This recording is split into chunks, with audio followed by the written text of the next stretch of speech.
우리가 그 나이가 좀 지긋한 어르신들의 팔이라든지 이렇게 손을 보면 얼룩얼룩한 흰 반점들을 볼 수가 있잖아요.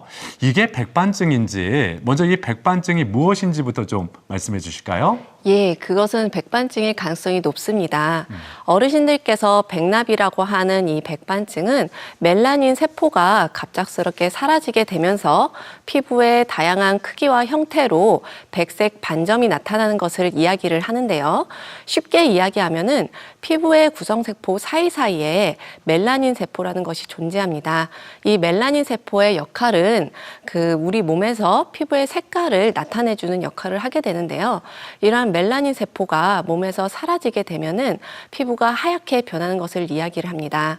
우리가 잘 아는 팝의 왕자의 마이클 잭슨도 네. 이와 마찬가지로 얼굴에 백반증이 생기면서 미백 치료를 받았다고 하는데요.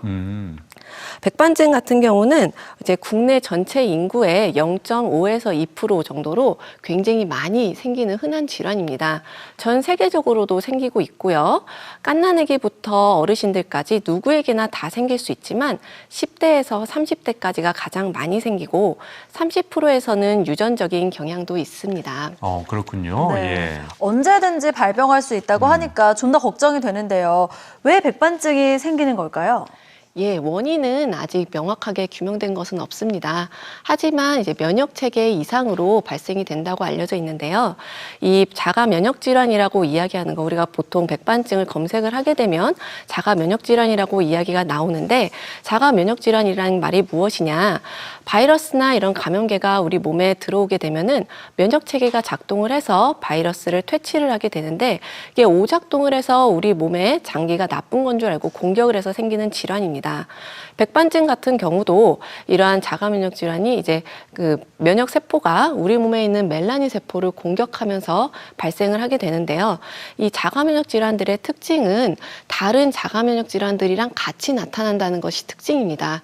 그래서 예를 들면 갑상샘 항진증이라든지 저하증, 원형 탈모, 건선 이런 것들이 같이 나타나는 경우가 있으니 주의할 필요가 있습니다.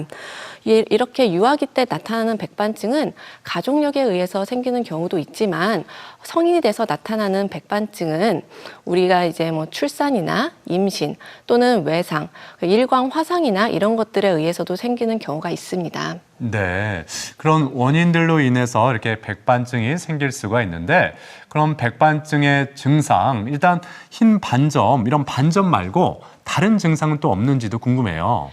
예, 백반증은 우리 몸에서 이제 다양한 크기와 형태로 흰색 반점이 나타나는 것을 이야기를 하는데 보통 뼈가 돌출된 자리에 많이 나타나게 됩니다. 그래서 무릎이라든지 팔꿈치 이런 쪽에도 많이 나타나고 그리고 우리가 뚫린 자리라고 이야기하죠. 입 주변이나 코 주변, 눈 주변에도 많이 나타납니다. 그뿐만 아니라 두피에도 나타날 수가 있는데 그렇게 되면은 이제 흰머리가 나타나게 되지요.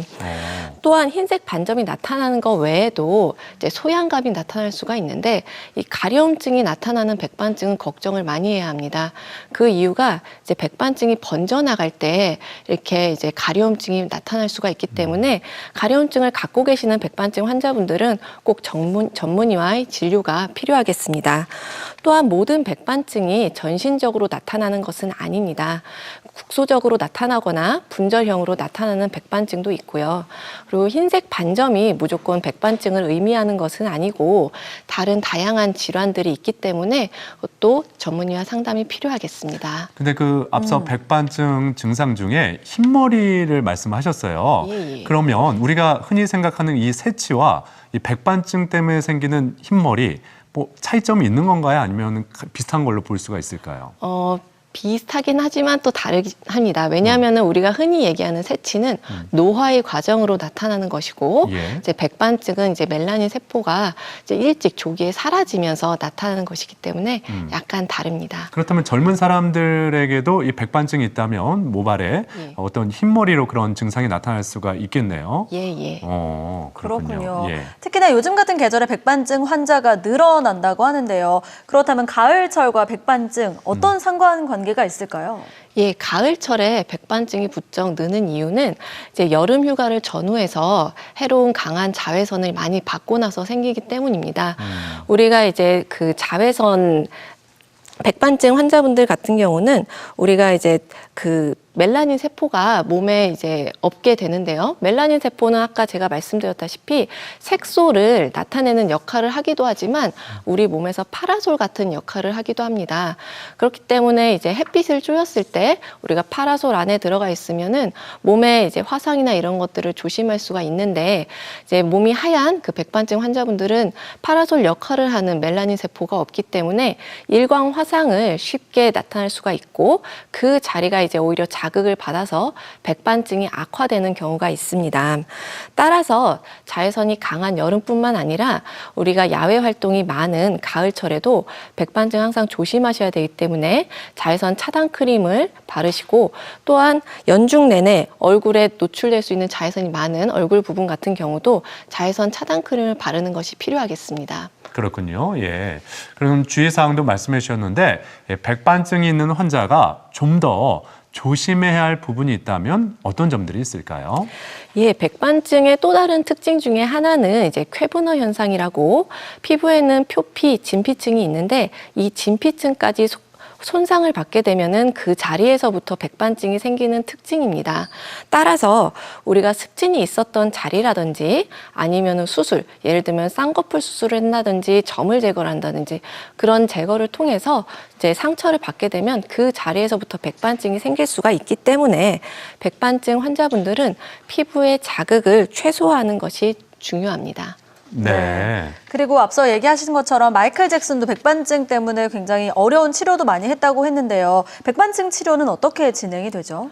예, 백반증은 우리의 생명을 위협하는 질환은 아니지만 우리가 이제 노출 자리, 얼굴이나 손, 발 이렇게 노출 자리에 있을 경우에는 환자분들이 이제 외모적인 컴플렉스라든지 정신적인 스트레스를 받을 확률이 높습니다. 따라서 초기에 치료를 하는 것이 매우 중요합니다.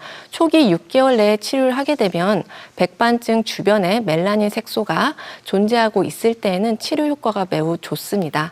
하지만 이 백반증은 오랫동안 방치를 해놓을 경우에는 그 자리의 주변으로 멜라닌 색소가 없기 때문에 치료하는 것이 매우 힘들 수가 있습니다.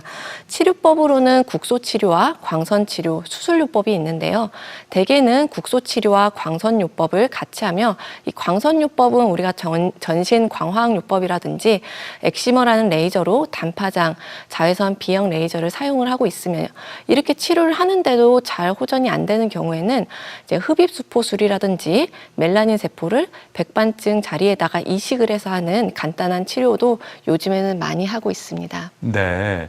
이게 백반증 치료 여러 가지 방법이 있다고 말씀하셨는데 주변에서 들어보면은 이게 치료를 해도 이게 좀 오래 걸리고 이게 쉽게 좋아지지 않는다라는 얘기를 많이 듣거든요. 예. 네. 좀 이 치료에 있어서 좀 어려움도 있나요? 그렇죠. 이 백반증이라는 것 자체가 완치되는 병은 아니고 이제 우리가 이제 호전이 됐다고 항상 이야기를 합니다. 다 좋아졌어도 호전이 되는 질환이고 언제 어디서든 또 다시 생길 수가 있기 때문에 항상 조심하는 것이 필요합니다. 그렇군요. 예. 자, 그리고 또 가을철 또 피부 질환 중에 하나 건선을 꼽아 주셨는데 네. 우리가 보통 그 건선하면은 건성 피부, 이 건조해서 생기는 게 아닐까 이런 생각을 먼저 떠올리게 되거든요. 실제로 이게 맞는 이야기인지 예, 어떻습니까? 맞습니다. 이제 가을철이 되면은 이제 대기가 건조해지면서 피부가 예민해지고 자극을 쉽게 받을 수가 있는데요. 그럴 때 이렇게 하얗게 각질이 올라오는 경우가 많습니다. 많은 환자분들은 이런 경우 이제 그냥 단지 건조해서 그렇다라고 생각을 하시는데 그게 아니라 건선이라는 질환일 수가 있습니다. 건선 제가 병원 내원해 주시는 환자분들께 건선입니다 이렇게 이야기를 할 때에 환자분들께서는 건성 피부요 이렇게 반문하시는 경우가 많으신데 네. 건선과 건성 피부는 완전히 다른 질환입니다. 건선은 이제 자가 면역에 의해서 면역 체계 이상에 의해서 생기는 질환이고요. 단지 한 가지 어떤 특징을 갖고 있지는 않지만 대개는 이제 붉은색 판 위에 하얗게 눈 내린 것처럼 각질이 보이는 질환을 이야기를 합니다. 네, 그렇군요. 그렇다면 이 건선은 왜 생기는 걸까요? 건선이 이제 보통 이제 가을철에, 겨울철에 많이 생긴다고 해서 기후와 관련성이 있을 것이다라고 생각을 하고 있는데요. 그것뿐만 아니라 이제 자가 면역 질환으로 보고 있습니다. 그리고 가족력하고도 굉장히 관련성이 있고 대기 오염이나 최근에 이제 식생활 습관하고도 관련성이 있습니다. 간헐적으로 바이러스에 걸리고 나서 목감기 후에 물방울량 건선이 생기는 경우도 있습니다. 그리고 건선을 악화시키는 요인으로는 우리가 이제 뭐 피부 외상이나 감염, 그리고 스트레스, 약물 이런 것들이 건선을 악화시킬 수가 있습니다. 그렇군요. 앞서 그 건선에 대해서 말씀해 주실 때 각질이 많이 생긴다라고 하셨잖아요. 예. 이렇게 각질이 많이 이렇게 떨어지면은 아무래도 이렇게 사회생활 할 때도 많이 신경 쓰일 수밖에 없잖아요. 예. 예, 어떤 증상들이 구체적으로 나타나는지 우리가 좀 더 자세히 알아볼 필요가 있을 것 같습니다. 예, 건선은 어디에나 다 생길 수 있는 질환입니다. 우리가 머리 끝부터 손끝, 발끝까지 다 나타난다고 이야기를 하는데요. 우리가 이제 뼈가 많이 닿는 자리, 이게 무릎이라든지 팔꿈치 이런 자리에 굉장히 많이 생기게 되고요. 두피에도 건선이 생기면서 두피에 이제 비듬이나 지루성 피부염으로 오인하고 계신 분들도 많습니다. 건선은 초기에는 피부에 이제 깨알 만한 발진처럼 나타나다가 그러한 깨알 만한 발진들이 모여서 밤톨만한 크기로 되고 그런 밤톨만한 발진들이 모여서 또 다른 이제 손바닥만한 큰 판으로 만들어지게 됩니다. 그 위에 이 하얀 눈처럼 각질이 쌓여서 나타나는 질환을 이야기를 하는데요. 이뿐만 아니라 물집이 잡히는 농포성 건선도 있습니다. 그리고 환자분들이 흔히 이제 무좀으로도 또 착각을 할 수 있는 게 손발톱에 생기는 건선도 있습니다. 손발톱에 이제 건선이 생길 때는 항상 조심하셔야 되는데요. 그 이유가 이제 건선성 관절염이 생길 가능성이 매우 높습니다. 최근에는 이제 건선을 단지 이제 피부병이라고 보기보다는 이게 심혈관 질환이나 아니면은 이제 대사성 증후군하고 같이 묶어서 생각하는 전신 질환으로도 보고 있습니다. 그 손발톱에도 이 건선이 생길 수 있다고 말씀하셨고 그래서 무좀과도 비슷한 양상이다 말씀하셨는데 네. 일반 환자가 그냥 육안으로 보기에는 구별하기가 참 어렵겠죠. 어떤 검사를 통해서만 감별이 필요한 거 아니겠어요? 예, 손 발톱에 생기는 그 건선은 특징적으로 이제 손 발톱 중에 이제 점처럼 이렇게 푹 파인다든지 아니면 위에서부터 하얗게 밑으로 파고든다든지 이런 증상이 있는데요. 표면이나 피부 증상이나 아니면 손 발톱의 모양을 보고서는 진단을 할 수도 있지만 불명확할 때에는 조직 검사를 통해서 확진을 합니다. 그렇군요. 네. 예. 이 건선 치료도 꽤나 오래 걸리는 걸로 알고 있어요. 치료 과정은 어떻게 될까요? 예, 건선 자체도 굉장히 이제 치료 자체가 오래 걸리는데요. 우리 건선 치료의 목표는 완치라고 보기보다는 심각한 부작용 없이 재발과 완화를 시키는 것을 목표로 하고 있습니다. 건선의 치료는 크게 국소 치료랑 광선 치료, 그리고 전신 면역 억제제 치료, 생물학적인 제제 치료 이렇게 나누고 있는데요. 가장 많이 하고 있는 게 국소 치료랑 광선 치료입니다. 근데 이렇게 함에도 불구하고 호전이 잘 안 될 경우에는 전신 면역 억제제 치료를 하고 있고요. 최근에는 이제 생물학적 제제라고 해가지고 주사요법을 하는 경우도 있는데 이건 전문의와 상의가 필요할 것 같습니다. 그렇군요. 네. 예. 자, 오늘은 이렇게 백반증과 건선에 대해서 자세히 알아보고 있는데 그럼 시청자 여러분이 남겨주신 질문에 대해서 그 궁금증을 풀어드리겠습니다. 네. 자, 먼저 주변에 백반증을 앓고 있는 어르신이 있습니다. 혹시라도 도움이 되는 음식이 있다면 챙겨드리고 싶은데 어떤 게 좋을까요? 예, 백반증은 우리가 이제 자가면역 질환이라고 아까도 말씀드렸지 않습니까? 면역 질환이라고 해가지고 환자분들은 오히려 이 면역을 증강시키는 음식을 많이 드시는 경우가 많습니다. 예를 들면 뭐 인삼이라든지 홍삼 이런 것들을 많이 드시는 분들이 있는데 오히려 그런 제품보다는 이제 고용량의 비타민 C나 엽산 또는 셀레늄, 아연 이런 항산화 제제를 드시는 것이 매우 도움이 됩니다.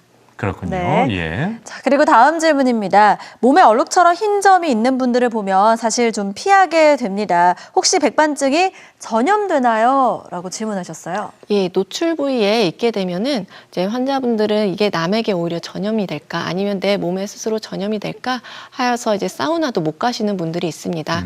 사실은 이제 백반증은 전염되는 병은 아닙니다. 하지만 이제 우리가 가족력이 있기 때문에 어릴 때 어떠한 몸에 하얀색 반점이 다른 주변 사람들 중에 백반증이 있을 때 그게 보여진다면은 꼭 진단을 하는 것이 필요하겠습니다. 그렇군요. 예. 네. 자, 그리고 다음 질문. 이 아이에게 동점만한 버짐이 피면서 하얀 점들이 생겼는데 혹시 이것도 백반증일까요? 어느 날 갑자기 우리 아이에게 하얀색 반점이 생긴다면은 어머님들께서 얼른 병원을 찾아오십니다. 그 이유가 역시나 백반증이 아닐까 싶은데요. 백반증일 수도 있지만 이제 백색 비강진이라고 하는 백반증 사촌 정도 되는 질환이라고 생각을 하실 수도 있겠습니다. 이 질환 같은 경우는 보통 얼굴 뺨 쪽으로 많이 생기고 가을철에 많이 내원을 하시게 됩니다. 한 개에서 뭐 여러 개 생길 수도 있고 보통 1cm에서 4cm 정도 되는 증상으로 내원을 하시게 되는데요. 처음에는 붉은 증상이 있다가 좀 지나면 이제 알러지인가 했는데 그게 하얗게 변하면서 나타나는 질환입니다.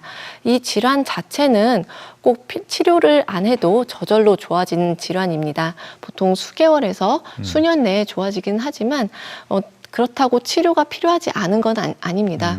왜냐하면 치료를 하게 되면 그 주변으로 색소 침착 시간을 매우 빠르게 만들어주기 때문에 어린이들 같은 경우에는 이것이 이제 얼굴에 많이 생기게 되면 자신감 저하나 이런 것들이 생길 수 있으므로 빨리 치료를 하는 것이 좋겠습니다. 그러니까 이게 백반증보다는 백색 비강증, 예, 이게 가능성이 크다 이렇게 말씀해 주셨는데 그 백색 비강증이 우리가 흔히 말하는 버짐인가요? 예, 예. 저도 그 어렸을 때 좀 얼굴에 버짐이 있어서 예, 살짝 이렇게 침 바르고 이렇게 다녔던 기억이 나요. 그게 좀 창피해서. 근데 말씀 들어보니까 치료를 빨리 해주는 게 이 버짐을 빨리 없앨 수 있는 뭐 저절로 낫긴 하지만 예, 이렇게 이해하면 되겠네요. 예. 네.